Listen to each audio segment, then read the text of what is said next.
Halo teman-teman, selamat bertemu kembali bersama saya Tantan Nugroha di video tutorial pembelajaran Pandas ya teman-teman. Nah setelah di video pembelajaran sebelumnya kita coba belajar di chapter 1 ya, kita bahas bagaimana cara kita membaca sebuah data dengan ekstensi CSV. Sekarang di chapter 2 kita bakalan coba belajar untuk memilih dan mencari data yang kita inginkan teman-teman ya, menggunakan library Pandas ini. Nah, di sini apa sih yang bakal kita lakukan? Yang pertama-tama yang akan kita lakukan yaitu kita akan coba membaca terlebih dahulu datanya ya teman-teman. Di sini kita akan coba menggunakan data yang ada pada tutorial Pandas ini ya. Datanya itu adalah data layanan ya dari NYC Open Data ya. Kita klik aja si hyperlink ini ya teman-teman. Nah, silahkan diklik hyperlink ini, nanti akan otomatis terdownload datanya dalam format CSV. Berikutnya, setelah kita, apa namanya, setelah kita coba download, silahkan masukkan ke drive-nya ya teman-teman. Nah, setelah masukkan drive-nya, karena pada video pembelajaran sebelumnya kita sudah melakukan mounting data, sekarang kita tinggal panggil aja, kita tinggal read aja datanya dari Google Colabs-nya itu ya mohon maaf dari drive Google Colabs-nya itu. Nah, di sini untuk membaca datanya kita coba copy paste saja dari kode sebelumnya ya teman-teman. Nah, kita akan coba copy paste dari sini saja. Nah, lalu kita paste Ctrl V. Oke, kita coba copy-nya copy selection. Lalu baru kita Ctrl V di sini. Di sini kita import library-nya, lalu import plotlib itu buat nanti kita bikin grafik ya teman-teman. Nah, sekarang kita eh, ganti di sini untuk nama variabelnya jadi compliance ya. Kita ganti di sini nama variabelnya jadi compliance kayak ini.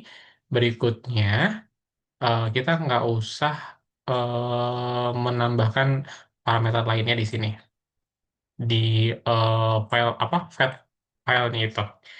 Nah, setelah kita baca di sini kita pengen nampilin datanya kayak caranya kayak gimana? Kita tinggal panggil aja sih variabelnya ya. Cara manggilnya tinggal kita tuliskan namanya compliance ya. Compliance kayak gini. Habis itu tinggal kita run. Nanti akan muncul nih teman-teman. Datanya kurang lebih seperti ini ya. Nah, datanya akan muncul kurang lebih seperti ini. Dalam bentuk apa? Dalam bentuk apa namanya? Bukan dalam bentuk tabel, tapi masih dipisahkan dengan tanda titik koma. Tapi ini ada kesalahan sedikit, teman-teman. Kita kan tadi udah punya data baru ya. Kita ganti dulu sebetulnya si nama filenya ini. Jadi apa? Jadi ini teman-teman nama filenya. Oke, kita coba refresh. Nama filenya belum muncul ya di sininya. Void. Oke, oke kita lihat. Nah, collab. Nah ini ya nama filenya. 311 service request. Kita rename, maksudnya kita copy ya di sini tuh. Lalu kita masukkan ke sini. Nah, kita Ctrl V. Nah, baru kita run. Nah, maka nanti datanya akan muncul tampil seperti ini ya. Data layanannya ya, teman-teman. Data variabel compliance-nya. Nah, setelah kita tampilkan datanya seperti ini, kita bisa lihat gitu ya. Ini indeksnya itu mulai dari 0 sampai 111.069 baris. Ada 52 kolom dengan nama kolomnya masing-masing berderet dari kiri ke kanan ya. Nah, setelah itu, setelah kita read datanya, baru di sini kita bakalan bisa untuk menyeleksi kolom ataupun barisnya. Di sini kita coba tambahkan kode baru, teman-teman. Nah, sekarang kita akan coba menyelek eh, kolom ya dalam apa namanya dalam variabel complaints ya dalam tabel complaints itu. Cara menyeleksinya gimana sih? Cara menyeleknya itu seperti ini. Kita tuliskan nama variabelnya compliance ini. Lalu kita gunakan pengindeksan ya. Pengindeksannya berdasarkan apa? Berdasarkan nama kolomnya. Misalkan kita nama kolomnya yang compliant type ya yang ini. Kita akan coba tampilkan kolom compliant type. Kita run. Nah, nanti akan muncul nih si kolomnya itu sampai ribuan baris gitu ya. Nah, kita bisa juga ternyata teman-teman membatasi terkait tampilnya si kolom itu. Cara untuk membatasinya gimana? Cara kalau untuk membatasi, kita coba bikin kode baru. Nah, kita tuliskan dulu nama variabelnya compliance. Nah, cara untuk membatasinya kita di slice aja. Misalkan kita cuma mau nampilin 10 baris berarti eh, dalam variabel dalam apa square bracket untuk slice-nya ini kita tambahkan titik dua dengan batas itu yaitu 10 atau stopnya itu sampai 10. Maka di sini kita cuma nampilin 10 baris saja dari tabel itu ya. Nah, ini tadi kita udah coba menampilkan kolom, menampilkan tabel dengan batas. Nah, kalau sekarang kita mau coba nampilin sebuah kolom, tapi kita batasi hanya beberapa baris saja gitu. Caranya gimana? Oke, kita bikin kode baru. Kita coba apa namanya panggil si variabel complaints-nya itu ya. Nah, lalu kita coba tuliskan dalam apa namanya square bracket nama kolom yang mau dipanggilnya kolom apa nih yang mau ditampilkannya misalkan street name. Nah, street name panjangnya mohon maaf eh, berapa baris yang ingin kita tampilkan, misalkan cuma 20 kolom atau misalkan 2 kolom 3 kolom aja, maka kita tambahkan titik dua dengan batasnya yaitu stopnya adalah 3. Nah, maka di sini street name-nya itu akan ditampilkan hanya 3 baris saja dan hanya kolom street name saja ya. Nah, berikutnya setelah kita coba untuk menyeleksi kolom berdasar dan jumlah barisnya, sekarang kita juga teman-teman bisa memilih banyak kolom gitu. Kalau tadi saya coba praktikkan hanya 1 kolom, sekarang kita akan coba praktikkan bagaimana cara kita memilih beberapa kolom. Caranya, nah kita sama kayak tadi. Kita panggil dulu si variabelnya, lalu di dalam square bracketnya kita akan coba masukin square bracket lagi yang berisi nama kolomnya. Misalkan, sekarang kita akan coba tampilin gabungan dari compliant type ya yang ini dari dictionary-nya dan juga apa dan juga kolom street name ya. Berarti di sini kita tuliskan street name.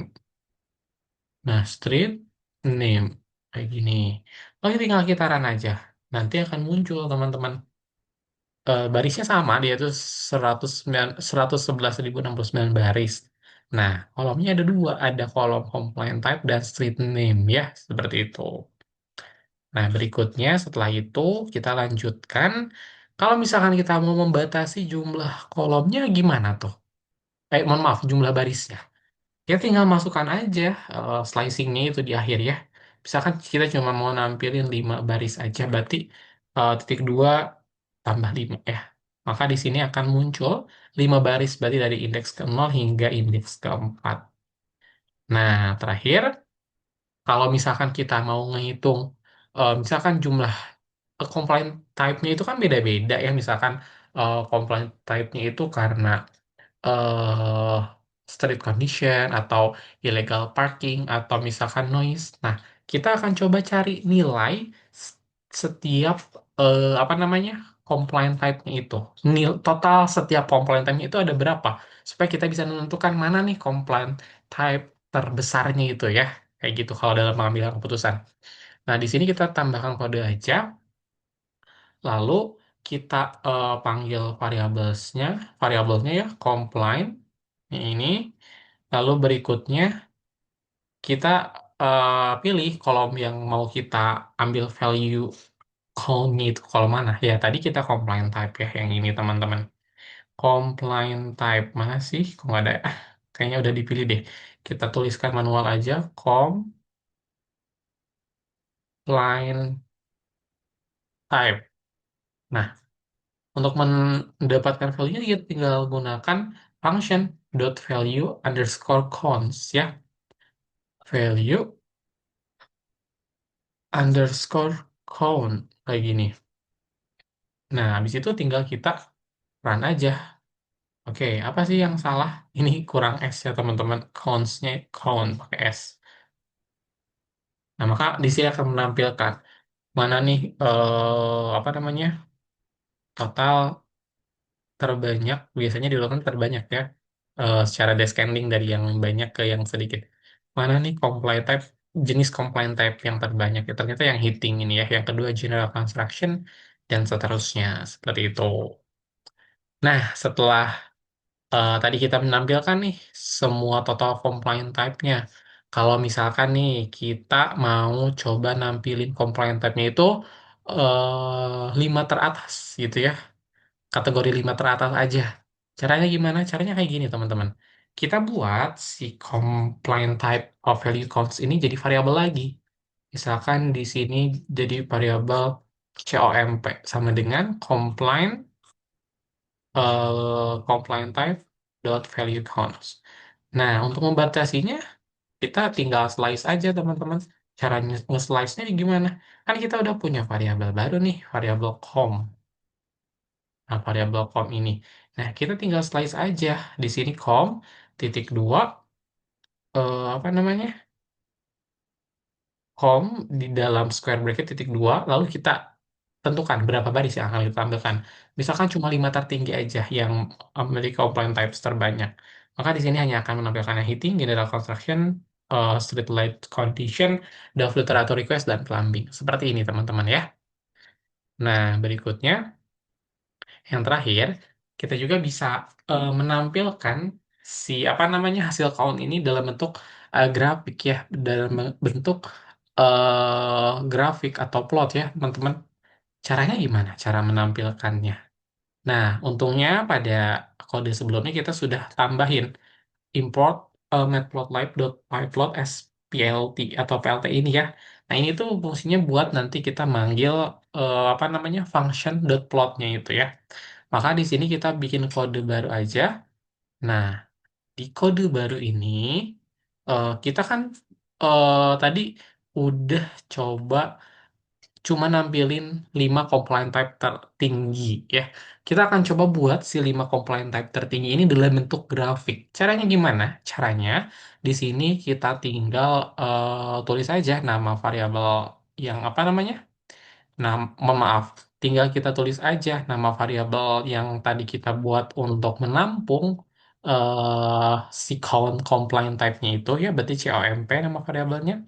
Habis itu kita slice jadi berapa? Jadi cuma 10 compliant types-nya aja yang tertinggi count-nya lalu tinggal kita tambahkan function plot kayak gini.